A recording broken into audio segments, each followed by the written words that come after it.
are twisting the night away here on the Disenfranchised Podcast. That podcast all about those franchises of one, those films that fancy themselves full-fledged franchises before falling flat on their face after the first film. I am your host, Stephen Foxworthy, and joining me as always, the man who has more symptoms than Jack Putter, it's Tucker. Hey, Tucker. Hello, Stephen. How's it going? Not bad. How are you? Well, I'm okay, I guess. In the grand scheme of things, I've been worse. Yeah, I believe Not by it. much. Right. So Tucker is, if you listened to last week's episode on Reign of Fire, you know that Tucker was feeling slightly under the weather. Now he is completely beneath the weather. He dug a hole and just to get as far under it as he could. The weather exists solely above me. That's right. There is no weather below, only above. But we're here, and we're here because we're talking about this movie. I have a feeling if it were literally any other movie, Tucker would have thrown in the white flag or the towel or the white towel. But because we're talking about this movie, he is completely and totally locked in. Tucker, just for the folks at home who didn't maybe read the title of this episode, what movie are we discussing today? Well, Steven, we're talking about, I think this movie came out in 1987? It did. It's Innerspace by Joe Dante. Innerspace, directed by Joe Dante, based on a screenplay by Jeffrey Boehm and Chip Prosser, starring Dennis Quaid, Meg Ryan, Martin Short, Kevin McCarthy, Fiona Lewis, Henry Gibson, John Hora, Robert Picardo, Wendy Shaw, William Shaffert, the great Vernon Wells, and also a couple of cameo appearances by the likes of Joe Flaherty, Andrea Martin, Kathleen Freeman, and Chuck Jones. What a cast! What a picture. Boy, this movie's so good, Steven. It is. And I've been watching, I think this is the Joe Dante film that I discovered first. Because we taped this off TV. My parents liked this movie. Yeah. So I think it was only maybe 15, 20 years ago when I was exposed to the dildo joke. Because that was not in the TV version. But that's a cool accessory to be able to snap onto your snap-on hand. I mean, if you got to have a snap-on hand, you got to be prepared for literally any inevitability. Yep, throw a vibrator on there. Why the fuck not? Might as well. If you're all hooked up, you might as well be hooked up to everything. If you're truly a feminist, right, you will have a vibrator attachment for your snap-on hand. At least a vibrator attachment. If not a couple of, French ticklers, some other things. Yeah, dude. Right, Yeah. We'll just say that Mr. Igo knows how to please a woman. I guess that's what we'll say. I first discovered, I caught snippets of this film. I don't think I watched this film in its entirety until I did my Dante watch through in 2020. But I had caught little bits and pieces of this movie on television over the years. My parents were also quite fond of this movie, at least the television version.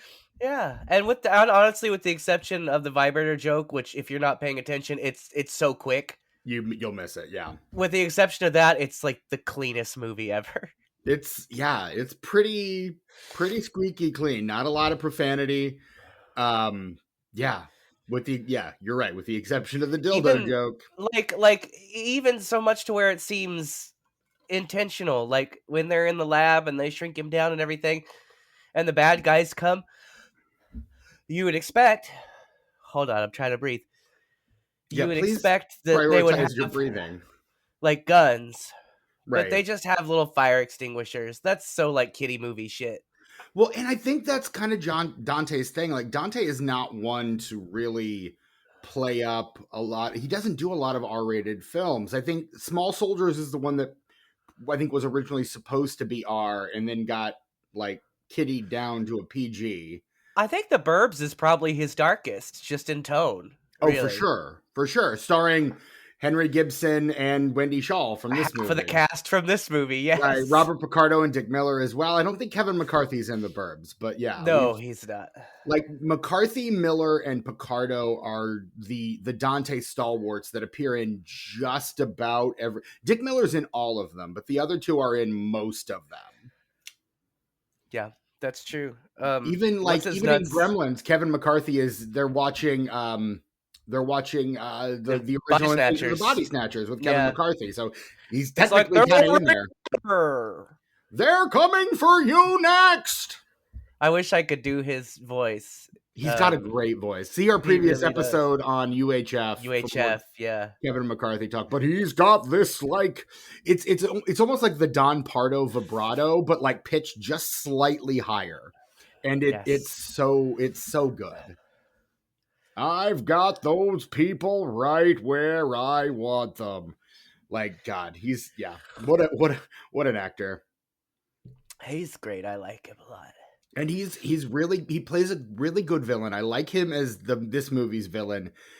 I love the white motif that he's got going. And then when you get that huge pan out to just the empty warehouse and he's like tucked into a corner of it, such a great gag. Like such a great visual gag. I realized as I was watching this that I don't know that there are too many people, if any, who can do the high concept genre comedy quite as well as Joe Dante can. I think the reason he's so good at it is because, especially this movie, outside of the actual Looney Tunes movie he made, is he runs it through a fucking cartoon filter. It's like his brain is a cartoon filter, and so everything goes through it. It comes out a little cartoonish, and it works. One of his mentors was Chuck Jones, who is in this movie as the grocery store customer who's like, well, at that price, I wouldn't pay for it. Like, hey, and that lady that's in Martin Short's dream, that's the cooking lady from Gremlins 2. That's Kathleen Freeman. Noodle casserole. So becomes when guests arrive. Yes, and she's also in the Blues Brothers. She's the nun in the Blues Brothers movies. Yes. She was in Singing in the Rain, a movie I watched for the first time recently, and I'm like, wait, is that Kathleen Freeman? And sure enough, there she is. I actually know an actor that I've worked with in the Indianapolis community theater scene, took acting classes with her. So nice. like I'm like 2 steps removed from Kathleen Freeman, which means I'm 3 steps removed from Joe Dante, which is pretty fucking cool. Go. Yeah, dude, that's the way to do it for sure. So yeah. But no, so I first watched this in 2025 when I did my full Dante deep dive.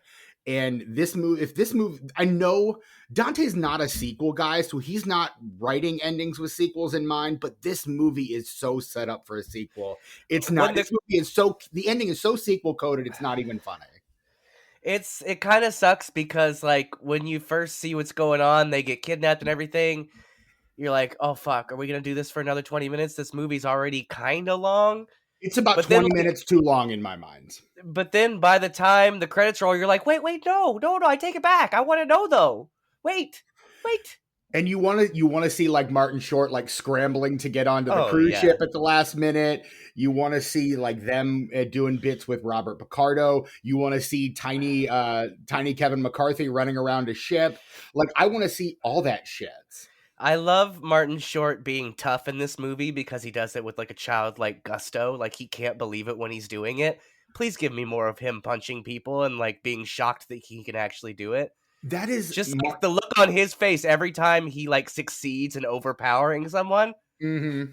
It's fantastic. He is such an incredible physical comedian, but not only does he do the physical comedy so well, he just is so facially expressive. Like he's just got such an incredible face on him. Like everything that he is thinking and feeling at any moment, whether it's serious or silly, tracks right across his face. Like that moment at the end when they pull Tuck out of the ship and he and Lydia start kissing and he realizes, oh, those two are made for each other. You see that on his face in a oneer, like no cuts, nothing. It just, you see it dawn on him. Emotions, like from denial to acceptance plays out on his face in a oneer. And it's so incredibly good. Really like Martin Short, such an underrated comedic actor, such an underrated dramatic actor. dare I say it, such an underrated actor. Like I think he Yeah. finally got an Emmy, like the first award that he's actually won for Only Murders in the Building, like just a couple years ago. Like that's insane to me that it took him that long. I think that people have enjoyed Martin Short. I mean, even since he was on SCTV, obviously he wouldn't have a career if they didn't. But I think Right. he's really moving into his renaissance now, and I think people are starting to rediscover his old roles that maybe they should have paid a little more attention to because he was really good at them. And he's just been kind of quietly, he's been kind of a B-list working actor for decades. He's been like a top comedic name. Like people who know comedy know Martin Short. And So if you've yeah, seen he's a a movie that was comedian's released in comedian. the if you've seen a movie that was released in the 90s, you've seen a Martin Short movie because Oh he's in yeah, fucking all of them. every single one. He's in so fucking many of them. And but then he's on SCTV, he's on Mad TV or not Mad TV, SNL. Like he's played so much across his time that it is finally good to see him getting his due. And this is only I think his God, am I reading this right? Is this only his second movie?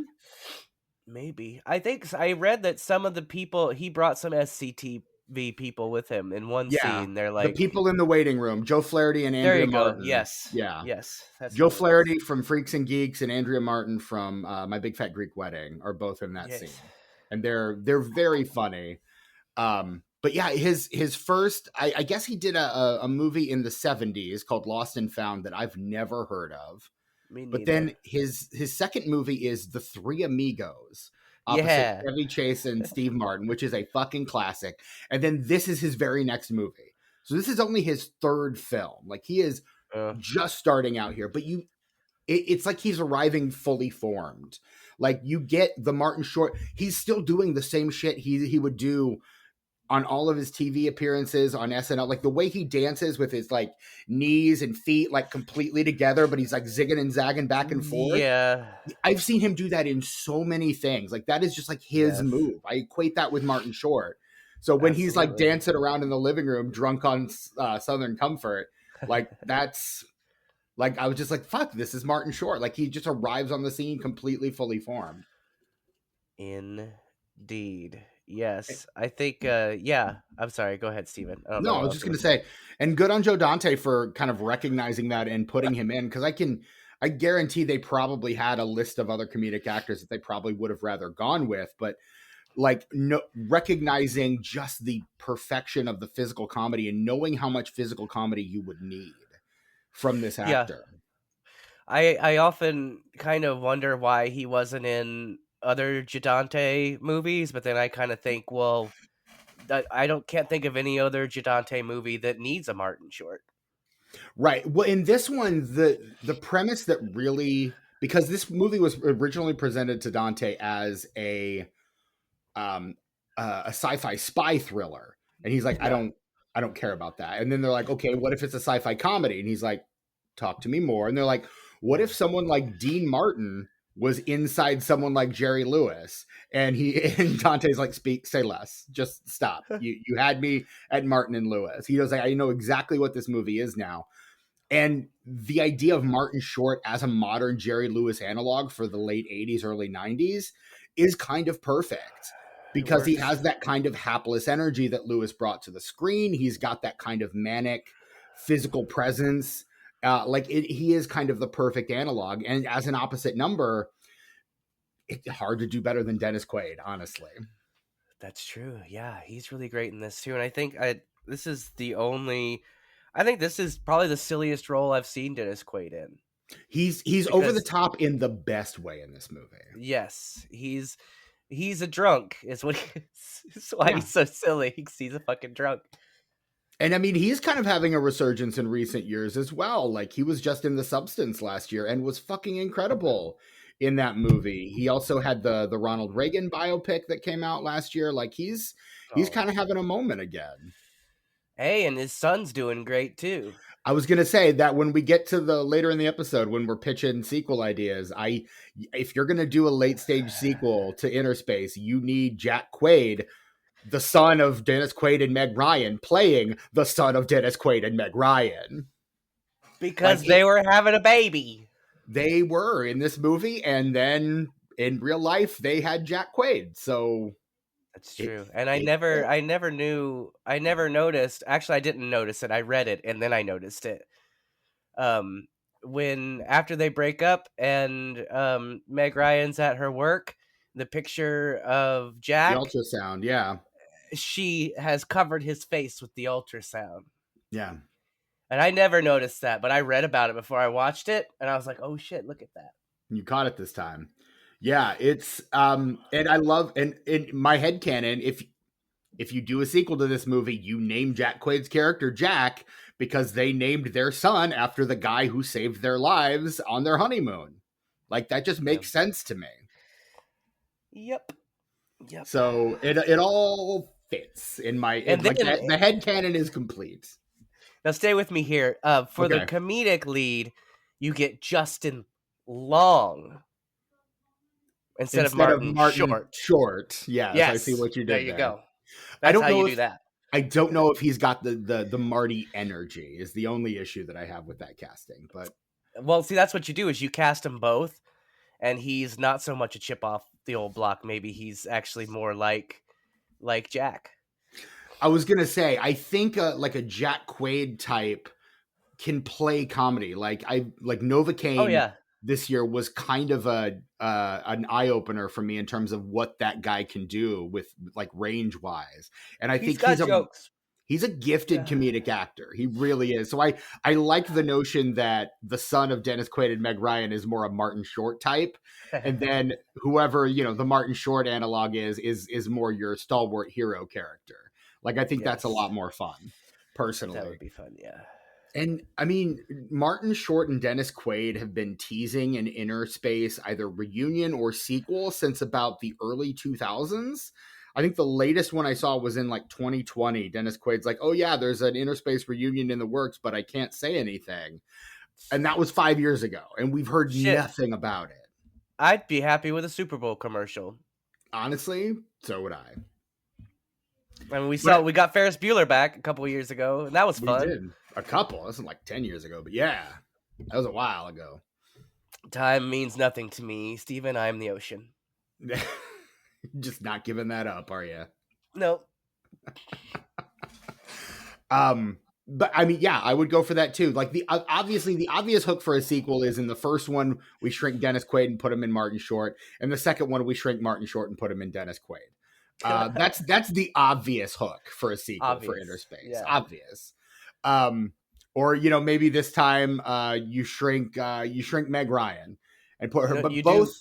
I'm sorry. Go ahead. Go ahead. You do. Well, Honey, I Shrunk the Kids. I already told you how to do it. Now they have to get big. Honey, I Blew Up the Kid. Kaiju Martin Short. Yes, let's do it. I mean, Dennis Quaid is kind of already an established name by this point. He's already done Jaws 3D, The Right Stuff, Dreamscape, The Big Easy. Like The Big Easy is his film before this one. And so after this, he kind of starts getting bigger. Great Balls of Fire. Speaking of Jerry Lewis, sorry. Jerry Lee Lewis in this case. Postcards from the Edge, Undercover Blues, Flesh and Bone, Wyatt Earp. Like he's gradually building until 96 he does Dragonheart, another reference to last week's episode. And meanwhile, Meg Ryan just kind of grows exponentially after this movie. Yo, I'm actually, the more I watch this movie, the more I'm disappointed that Meg Ryan doesn't show up in more Joe Dante movies because she fits right in. She knows how to work that kind of material for sure. She was underserved as a comedic actress because she pretty much went right into rom-coms. Sleepless in Seattle is 93. She just to kind of tie the rest of this month together. She's in the Val Kilmer Oliver Stone film The Doors in 91, just a few years after this one. Yup. Let me actually start in the right place. So from this, she does Promised Land, DOA with Dennis Quaid. 89 is When Harry Met Sally. 90 is Joe versus the Volcano. 91 is The Doors. 92 is Prelude to a Kiss. 93 Sleepless in Seattle. So she is almost immediately locked into rom-com territory, which takes her through. I mean, after that, you've got When a Man Loves a Woman and IQ in 94, French Kiss in 95. I think Not a it bad takes, place to be. She did really well. I mean, she made a lot yeah. of money on those movies. Oh, she was America's fucking sweetheart. Yeah. Courage Under Fire in 96, her attempt at something different. Hmm. Then back to Addicted to Love in 97. Also Anastasia in 97. City of Angels in 98. Also, You've Got Mail in 98. And then Hanging Up. And then the movie that kind of broke her in terms of her, the public perception of her, Proof of Life, which she does with Russell Crowe, wherein apparently they have the affair and that goes public and it pretty much kind of ruins her reputation as America's sweetheart. What year was Uh, that, Steven? that was 2000. That's why I never saw it, but I remember that being at the theater when I worked there. And being like, I have no interest in this, even though I like both of these actors. Right. Right. And then, I mean, her follow up to that was kind of a return to rom coms and Kate and Leopold. She does In the Cut in 2003, which is such a departure from her. Like, no one likes that one. Yeah. And then Against the Ropes, which is kind of a big yawn of a movie. And then, yeah, it's In the Land of Women, The Deal, My Mom's New Boyfriend, The Women, Serious Moonlight. Like, she just kind of just starts trickling down and like, and those last few over the course of 10 years. So like, again, just not really much happening for her after 2000. Well, and honestly, I don't know. Like as an actor, I'm sure it's satisfying to practice your craft. But at some point, you make so much money, you get so many residuals from all of these classic movies that are going to endure forever. When do you just be like, I just want to retire and relax now? Because honestly, that's what I would do. Like I love doing my art, but Mm-hmm. like if I was able to live off of art that I had already done, at a certain point, I'd just be like, I'm just gonna chill. But you would still want to keep making art though. Like artists want to True, make art. And I true, think that's what it comes down to is that even though these people aren't considered quote bankable stars, they still want to keep practicing their craft. They still want to keep doing the work. fair, fair. So I don't know, just kind of throwing that out there as a counterpoint. But But I mean, this, I always notice that a lot of actors like that I think should do that or would be prone to do that, they don't. And I think it's exactly what you're saying is that like you do it for so long and it is your passion that you have to do it in some way or another. right. Like Yeah. it's the reason that Stephen King keeps writing novels. The man could retire at any point, and he's old. Easily. Easy He's residuals off of his books, off of his the movies, movies. shows. This man has a Scrooge McDuck room at his house somewhere. He has a He's money got bin to. in his palatial estate in Maine. Yeah. But he keeps writing because he wants to write. He's a writer. That's what he does. And the Yeah. story ideas keep coming, and people keep buying them, and so he'll keep writing them. And that's kind of what it comes down to. And I think that's what it is for a lot of these actors is, and I think at some point it may become easy to give up, but then at other points it's just, this is what I was made to do. Why would I stop doing it just because I'm not quote bankable or what have you?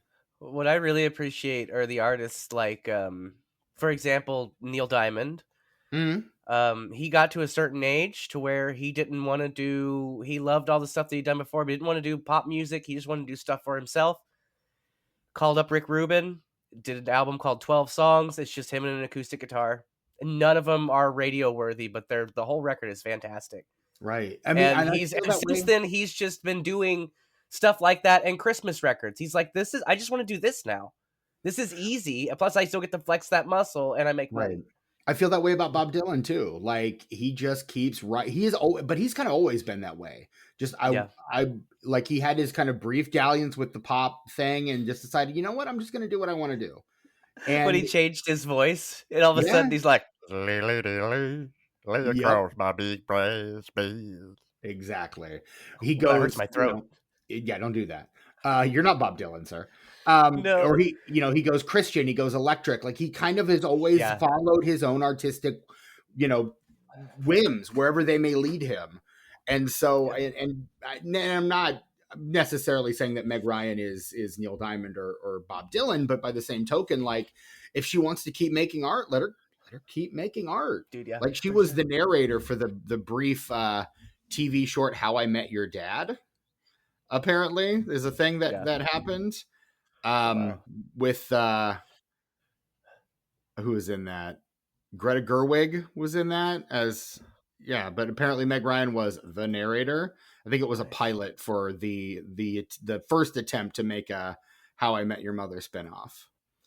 I think the reason that I said what I said is because I think when it becomes too difficult for a previously very famous actor to get fulfilling work, that I think it would just be pretty easy to retire, is what I was saying when I said that. Yeah. No, and I mean, and I for that example, you have someone like a Bridget Fonda or a Phoebe Cates, who just got to a point where they were just like, you know what, I would much rather just settle down with my spouse and start a family and just not have to deal with the headache that is Hollywood. And so they just hard retired and backed away from all of it. And you know what? Good for them. Yeah. If that's what you want to do, if you don't want to do it anymore and you can afford to not do it. Now they're married, I think, to Kevin Kline and Danny Elfman, respectively. Yeah. So I mean, their husbands are very prominent within their fields, but by the same token, like Phoebe Cates is getting that Gremlins 2 and Fast Times at Ridgemont High money. Drop Dead Fred money. Like, so she's got Is there Drop Dead Fred money? Is there still? Somebody's got to be a fan, Tucker. I don't know. You tell me. Yeah, I guess. But I mean, that's a movie that didn't age well. You know what? I have never seen Drop Dead Fred. I used to love that movie when I was a kid. Yeah, that was one of those classics, playground classics. All the kids would talk about. I never saw it. Little Monsters. Yep, a movie we covered for this very podcast. Could we cover Drop Dead Fred? I don't know. I wasn't here if you did, and I don't remember an episode on it. No, I didn't. I know we haven't. I was saying, could we? I mean, technically, any movie that didn't get a sequel, if it had made enough money, it would have gotten a sequel, most likely. Touche. I'm just saying. I like to play fast and loose sometimes with the format, you know. Yeah, we do tend to do from time to time. But yeah, like both Ryan and Quaid are kind of on. All three of these guys are on the cusp of kind of hitting big. So while it's a bummer that none of them appeared in any other Dante films, it's also kind of understandable because their stars are on the rise.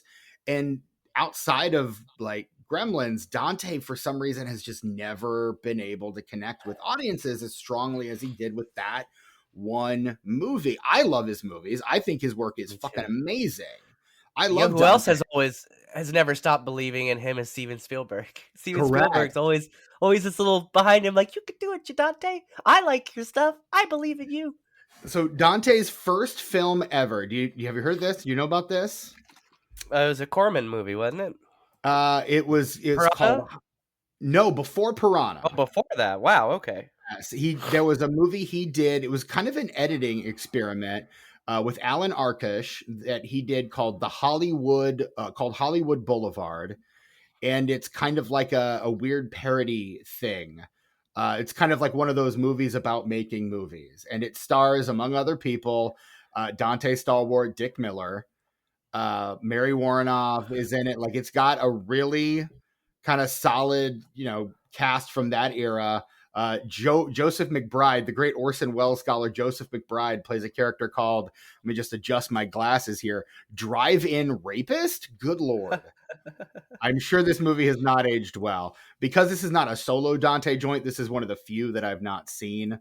No, the one that I'm thinking of is Rock and Roll High School, which is the one he makes immediately after Piranha, which is I always forget that's Dante.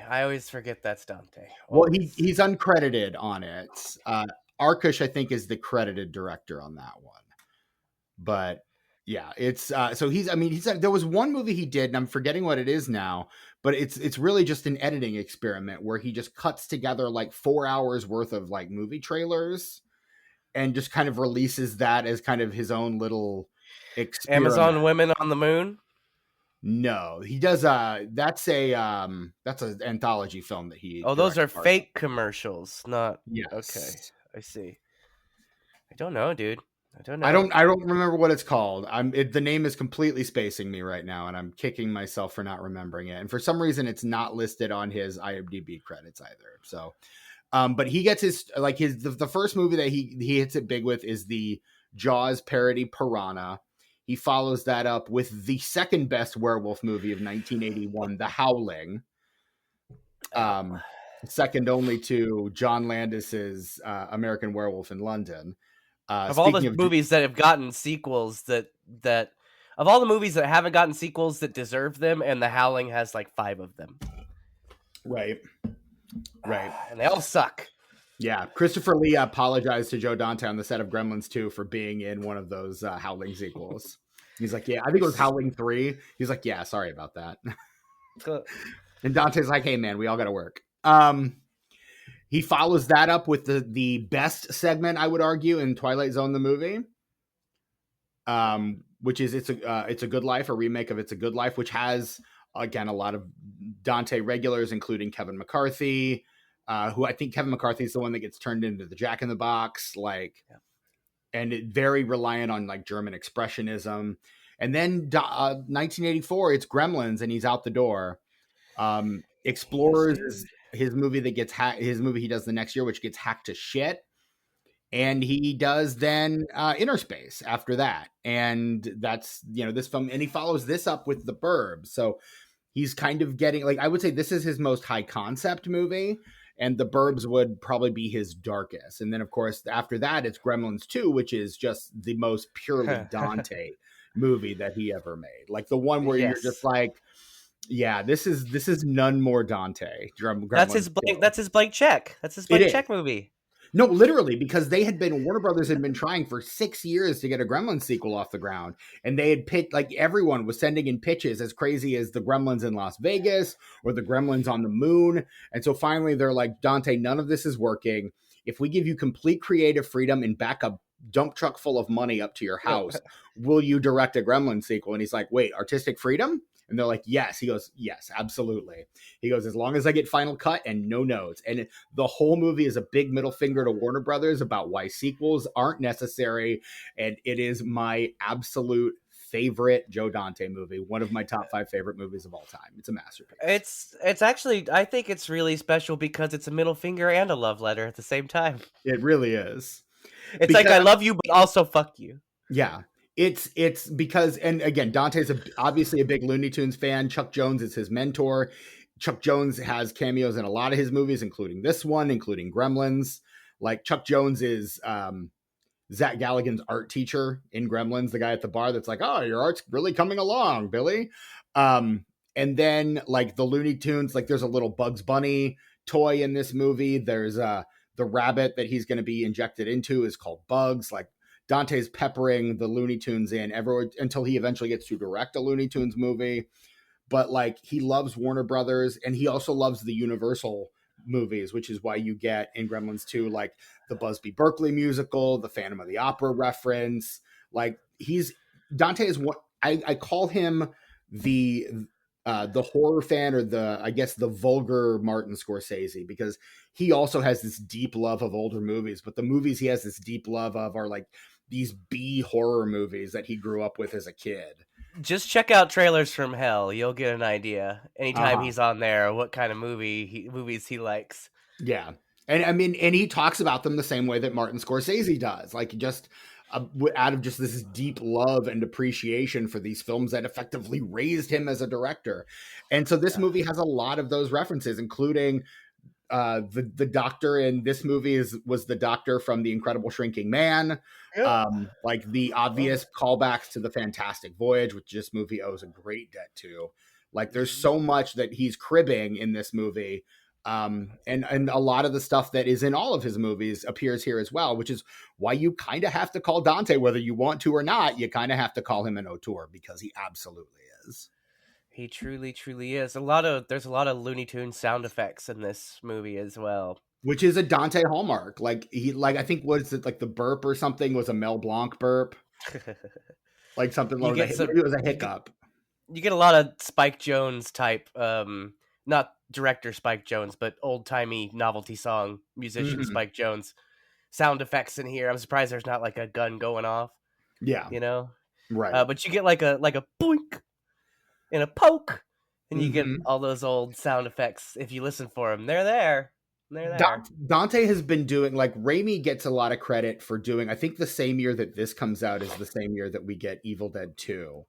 And like Raimi gets a lot of credit for making the live action cartoon with Evil Dead 2, because that's effectively what that movie is a live action cartoon.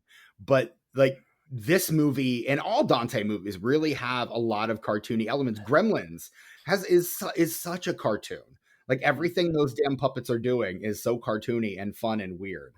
Like it is like Dante's been making live action cartoons since the early 80s. This is what he does. Well, that's what makes Gremlins 2 so good. Is it's the bar scene from Gremlins, but it's the whole movie. Yes. Where they're all like dressed up in human clothes and like shooting each other and playing cards and hanging off the fans, but that's just the whole movie in a big ass mall. It's not a mall, but basically a big ass mall. It's a skyscraper, but the skyscraper has a mall and like a TV studio, lab, a TV studio, like, and that's just it. Like he had all these ideas and he just kind of collapsed them all into one movie. And in most movies that wouldn't work, but because this movie is just so chaotic from top to bottom, it works perfectly. Like it's such a great encapsulation of who Dante is as a filmmaker. Boy, and John Glover really brings it in Gremlins 2, I'll say. Yes, he does. Wow, yes, he does. He does. Playing a very clear Donald Trump analog, but playing him as unlike Donald Trump as anyone could possibly be. Yes, an actual human being with thoughts and emotions and empathy. Unlike Donald Trump. Yes. Yeah, he like there's this kind of like gee whiz element to John Glover's performance. Childlike quality to him, yeah. That you would not expect, but works so well. Yes. Unlike the childlike qualities we see in Donald Trump, which are petulance and spoiled rottenness. Well, Daniel Clamp is the victim of the people that he employs to take care of things for him. Robert Picardo screws him so hard in that movie, like 100 times. Yeah, absolutely. In many different ways. Yes. Anyway, we talk about Innerspace, though. Gremlins 2 is good as hell. Gremlins 2 it's my favorite Dante with a bullet. And again, one of my top 5 movies of all time. Like Dante is, I would say, one of my favorite living filmmakers. I would say top 5 favorite living filmmakers. I love Joe Dante. There is not a movie of his that I've seen, even the ones that are bad. And really there are only 2 bad ones.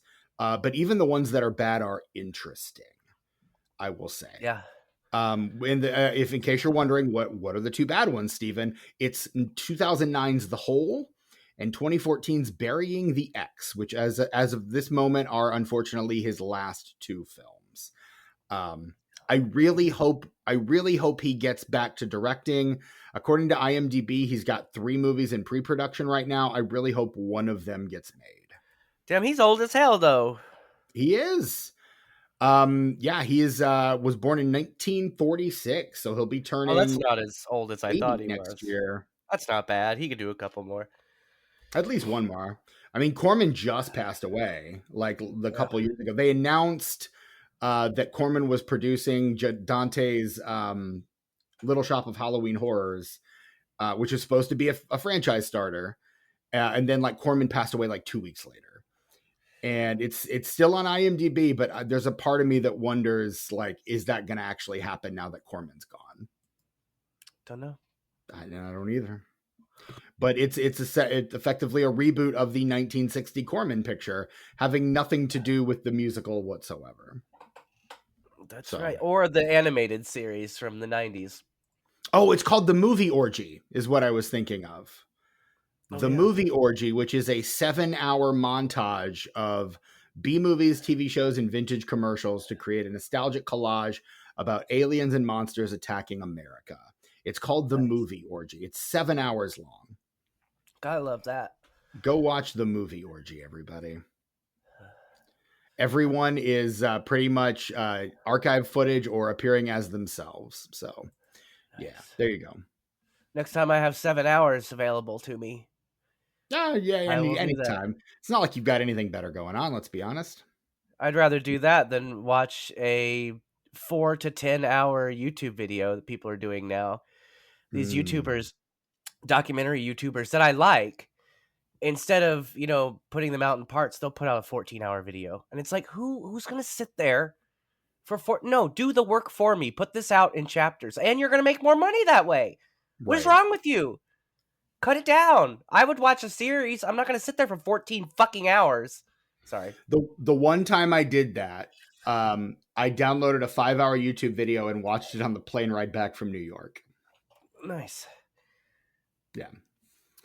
So, that's the one time I did that. But yeah, otherwise, no thank you. But yeah, Joe Dante, great filmmaker. And again, I everything I've seen of his, I really, really enjoy.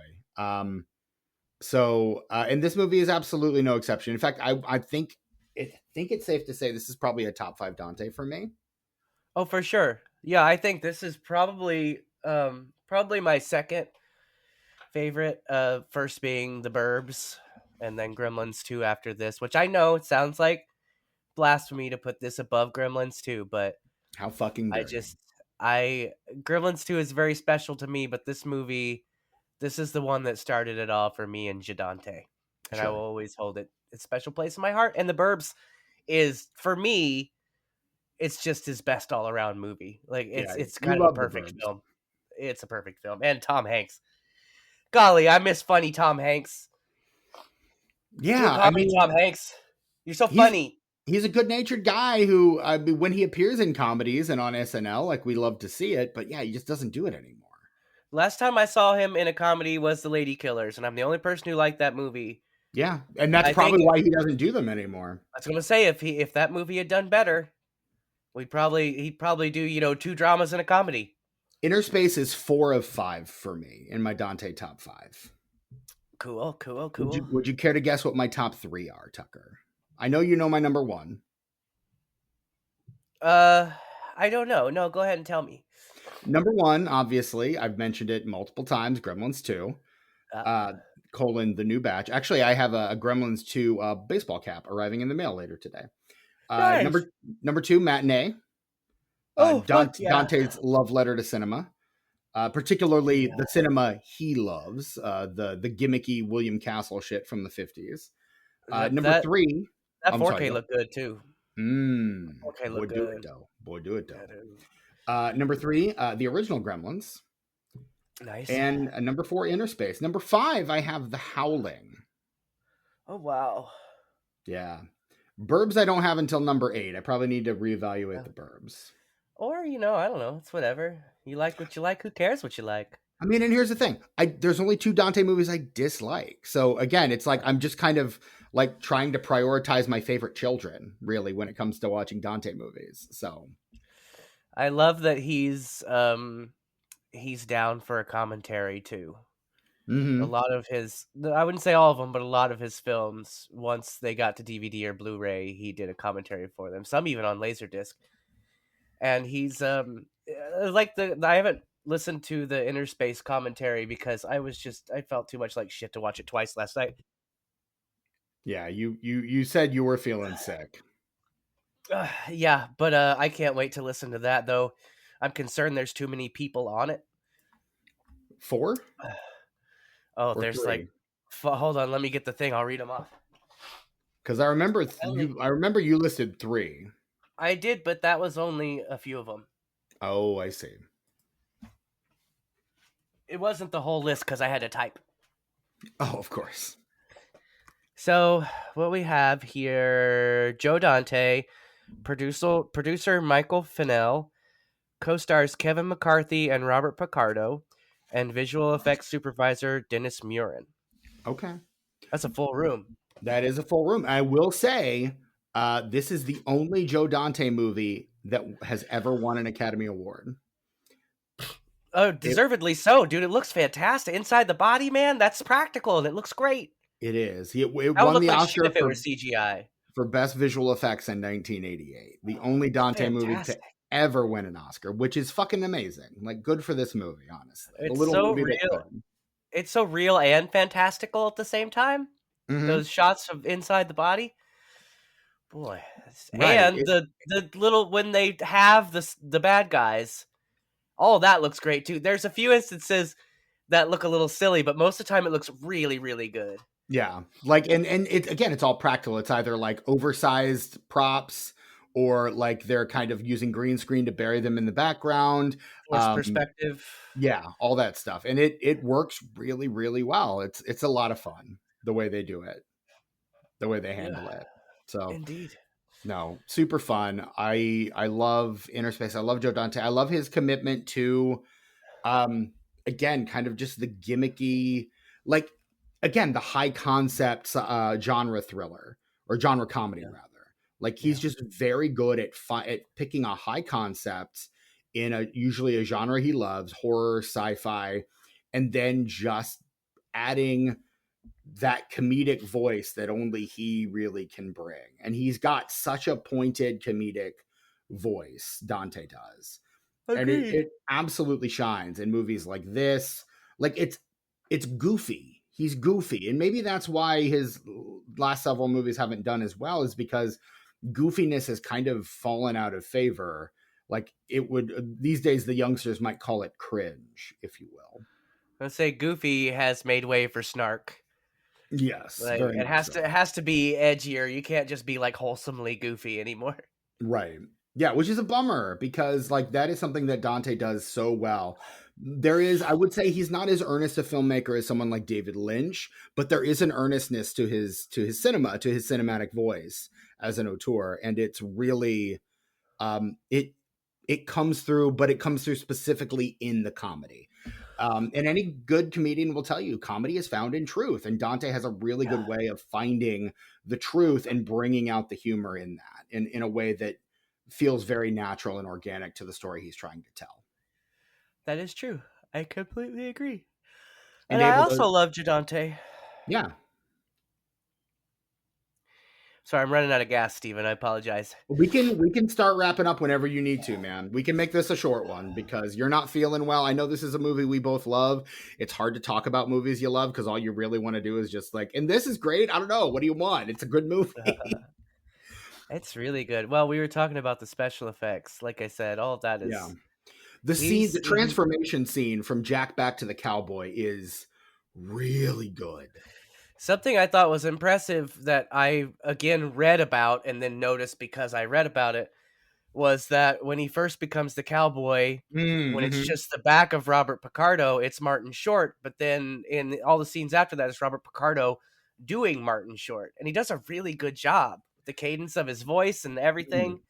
Well, and the reason that he has to show the back of his head and kind of walk off screen is so that Picardo can like strip down, and because they do it all in a oneer from his entrance in, like Picardo's got to go off camera, strip completely back down, switch out his wig, and like get all tied up and back in the tub, so that when Meg Ryan goes in to look at him, that's where he still is. Like it's really, again, it's one of those great practical things. Like you hear like Jim Carrey doing that on Eternal Sunshine of the Spotless Mind, and it's exactly that kind of thing.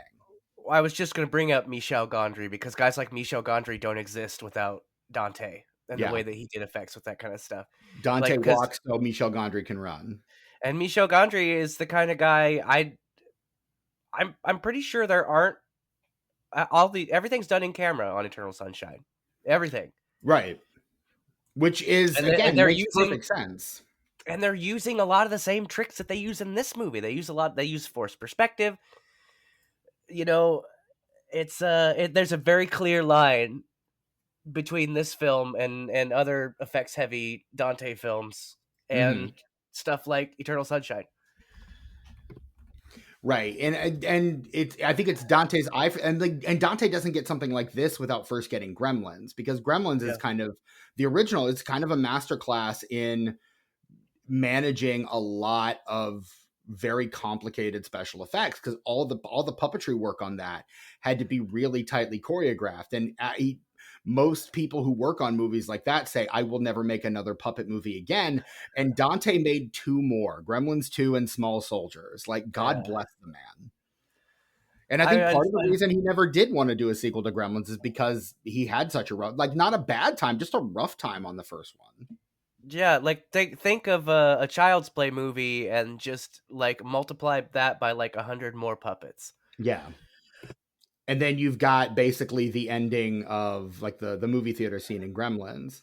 And then you take something like the end of the Muppet movie in 1978, and like they get the entire puppet union, like every member of the puppet union in the United States. They fly them out to England to film that last shot of that movie, including Tim Burton and John Landis, like are two like famous names that are among that sea of Muppets at the end of that movie. But again, that's all practical shit. And yeah, Dante is one of those filmmakers who I think because of Gremlins gets kind of pigeonholed as an effects guy. Explorers is a pretty effects heavy movie, which has like kind of life size puppets in it. Picardo does the voice of one of those, and you've got like the spacecraft and everything and all the effects that go with that and those effect shots, and then you have something like this a couple years after that. And so like he's really kind of gets pigeonholed into this. And so something like Matinee, which he does after Gremlins 2, is really kind of a step back and a proof that, you know, I can do other stuff, guys. I can do stuff that's not quite as effects driven and effects heavy. I can just tell a simple story. Well, same with the Burbs. I mean, there's not a lot. There's makeup effects there, some camera tricks, but there's not a lot of moving parts. No, you're right. No, absolutely. And that one's very atmospheric. That one's very like, I think the Burbs would make a really good double feature with The Thing. Honestly, I feel like that would be a really good double feature where you kind of line those two, because it's about suspicion of the people right around you. Like it feels like that Rod Serling Twilight Zone episode, The Monsters Are Due on Maple Street, just blown up into a feature, really. Yeah. Agreed. Except, you know, with a lot more humor, because it's Dante. And again, it's a genre comedy. And the genre is like thriller, like suburban thriller. I do enjoy The Burbs. It is I think it's a solid 3.5 movie for me. It's really good. It's perfect for me. It's five stars. 5 stars from your boy on that one. No doubt. And again, like with Dante, I feel like there are no bad picks. Unless that's another one the hole or burying the axe. No, go ahead. That's another one I kind of grew up on too. We had The Burbs. I think we had that taped off of HBO because you always had those free weekends. Every once in a while, you have a free weekend of HBO. Mm-hmm. Taped The Burbs off that, and Gremlins. I don't think it was until I became a teenager and kind of became a film fan that I sort of understood that was all the same guy, and I would seek out his other films, and that's how I saw Gremlins 2 and some other stuff. I'm fading, Steven. We got to wrap this up. Okay. Any last words you want to say about Innerspace? I like it a lot. I do want to shout out the great Vernon Wells. See our previous episode on Space Truckers, and Commando. But he, of course, was also in The Road Warrior. That's kind of his first big role, but becomes kind of synonymous as an 80s heavy throughout that decade. And almost never talks because of his very thick Australian accent. They almost never have him speaking in his 80s roles as a result of that. Phenomenal actor and very phenomenal hero. The whole time, like I'd forgotten Vernon Wells was in this. So I'm sitting there looking at going, I know that guy. I know him from several things. And I'm thinking it's other Joe Dante movies. And then I get him pulled up and I'm like, fuck, no, that's Vernon Wells. Of course. Of course it's Vernon Wells. So good. And his name is just one letter off from Igor, which I think is also, again, very, very intentional on Dante's part, as being the kind of guy who will call out references like that. I also want to shout out John Hora, who is not an actor. John Hora was a cinematographer, Dante's cinematographer, actually, for many years, was on the camera department of The Burbs, was the cinematographer for Gremlins, Matinee, for at least one of Joe Dante's Erie, Indiana episodes. He was DP on Gremlins 2. And Spielberg is like, this guy would play a great, like, just hapless scientist. And Dante's like, no. Like, no. Well, no, and it adds realism to the character too, because he doesn't seem like an actor. He seems like he seems more like he's in a documentary than a fictional film.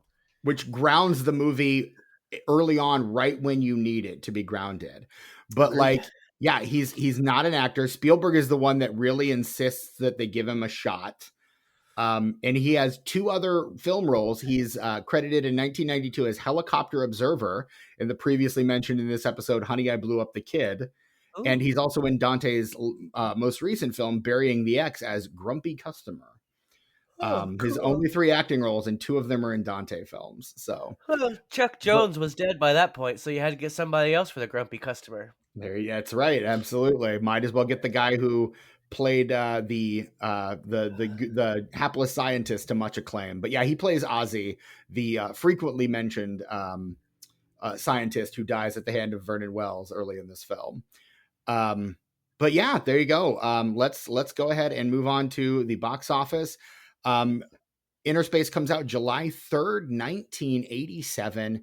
It opens number 3 to $4.7 million, on its way to 19.8 million domestic. So not a good multiplier.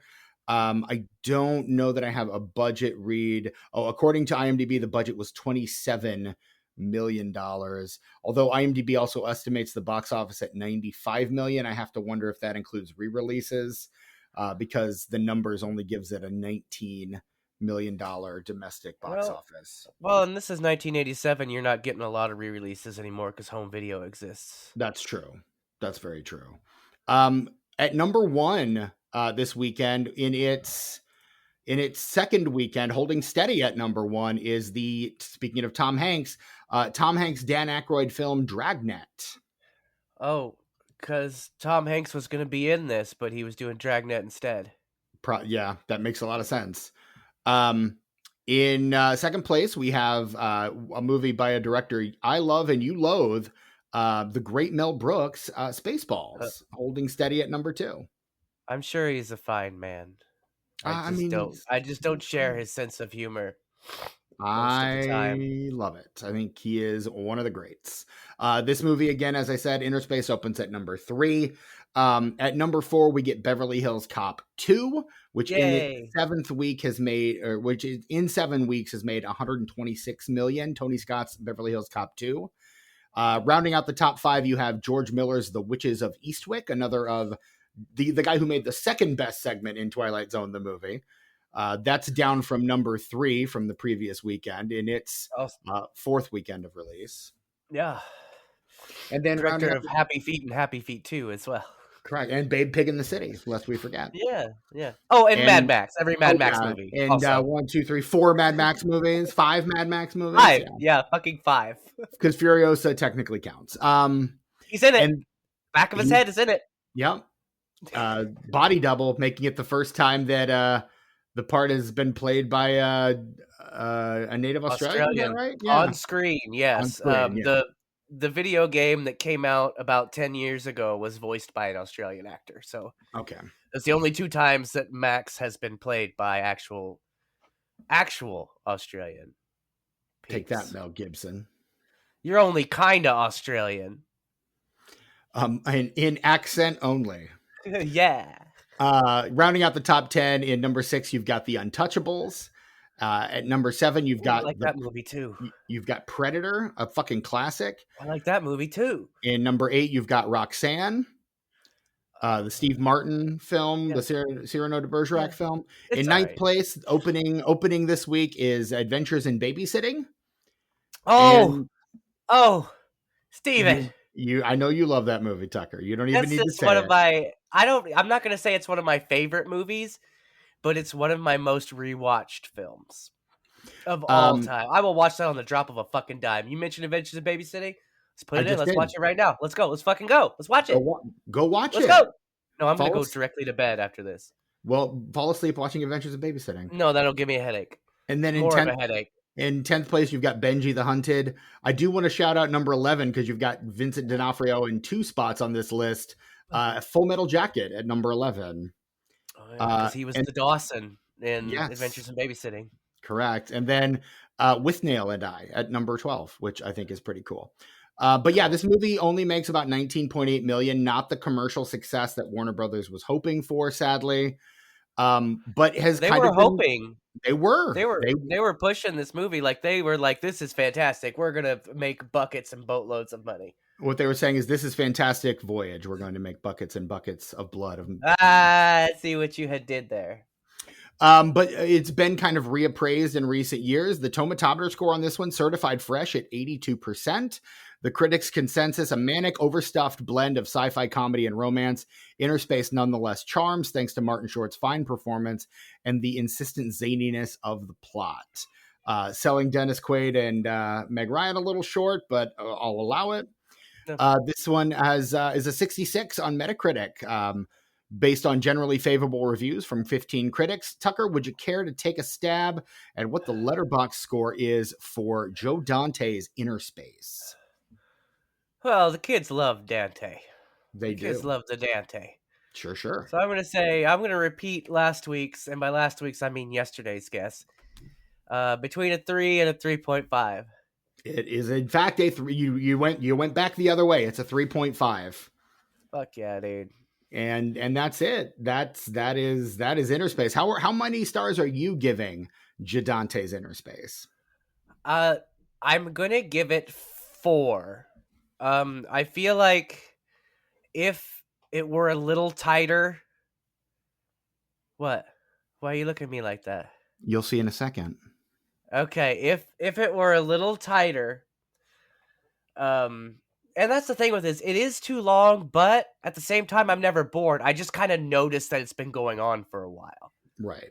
It's never like, oh, I wish this was over. It's always just like, damn, this is still going. That's wild. So yeah, I'm gonna give it 4.5. Okay, that's better because I'm giving it a 4.5, and there's no way I can imagine giving this a higher score than you are. So we average out at 4.5 and again, I love Dante. Like, I've got at least 2. When I rewatch Matinee, I may bump that one up to a 5, but at least 2 of his movies are perfect movies for me.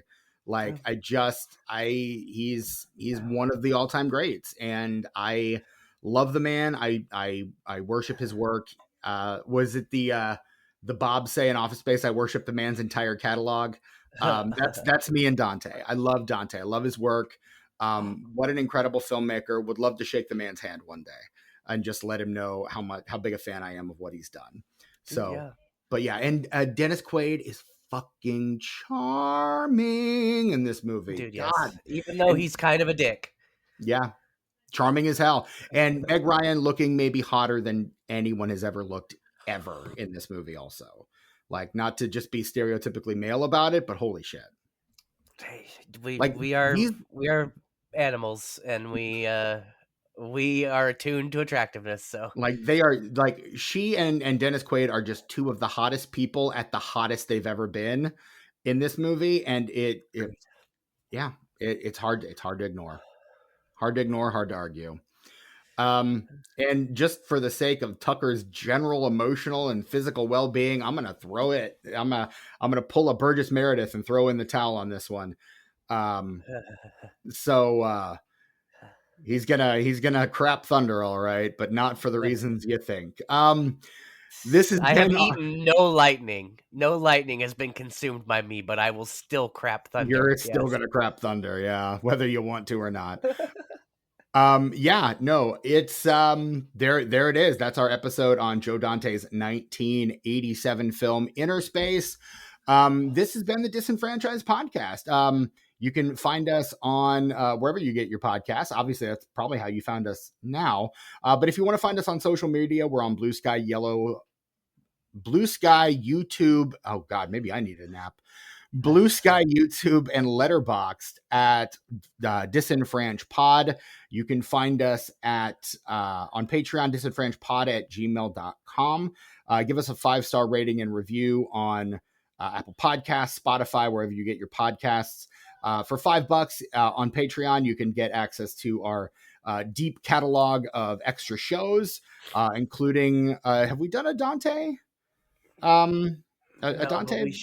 We should just pick another Dante movie that doesn't meet our criteria and just cover it for no reason. If I didn't feel like shit right now, I would suggest we do it immediately after this recording, but I can't do another 2 hours. Yeah, you can't. And I could record a Gremlins 2 episode off the dome. That's how much I love that movie. We could do an unenfranchised episode on Gremlins 2 literally any time. I would not even need to rewatch the movie. It's just memorized. So Dude, anytime.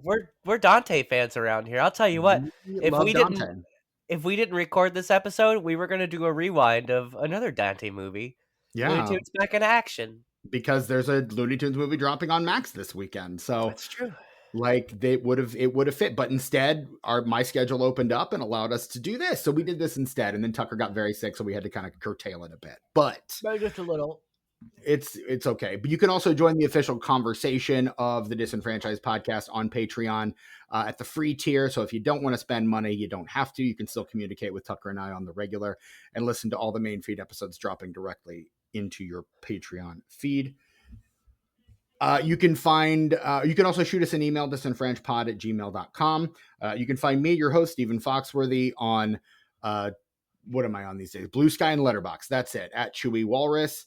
And you can also listen to my other podcast with friend of the show, past and future guest, Hope Stough, called Wells University, where we cover the life and work of the great Orson Welles. Tucker is our producer, editor, theme songwriter. He's done a lot of work on that show.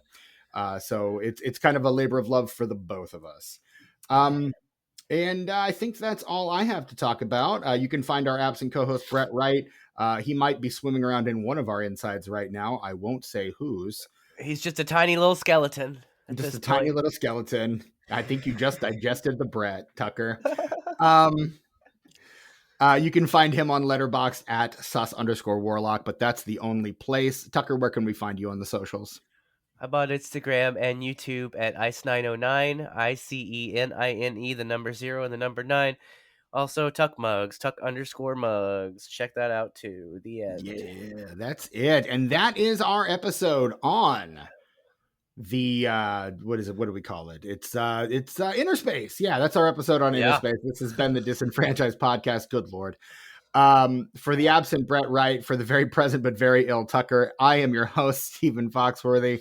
Until next time, I'm right here. I'm inside you. Inside your body. Accept me.